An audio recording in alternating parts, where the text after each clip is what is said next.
Во моментов во водоснабдителниот систем на Тетово од изворите се слеваат 230 литри вода во секунда. Овие количини не се доволни за нормално водоснабдување. Заради тоа, вклучени се и бунарите низ градот. Според информациите од јавното комунално претпријатие Тетово, од бунарот кај Етко се добиваат дополнителни 20 литри вода, додека оние кај медицинското и во центарот на Тетово даваат дополнително по 18 литри во секунда, или вкупно во моментов се располага со близу 290 литри вода во секунда. Овие количини и натаму не се доволни за нормално водоснабдување. Проблем настана и со дефектот на пумпата на бунарот во Жена парк, откаде се добиваа по 18 литри вода. Сепак, директорот на Тетовското комунално претпријатие, Джелјел Цека, е оптимист и најавува скорешно надминување на проблемот со водоснабдувањето во градот и укинување на рестрикциите.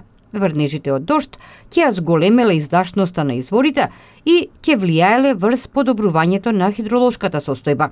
Во моментов има неколку часовни најавени прекини од 17 до 20 часот и ноќе од 1 до 4:30. Но проблем се дефектите во мрежата кои го оставаат населението и дополнително по неколку часа без вода, речиси секој ден.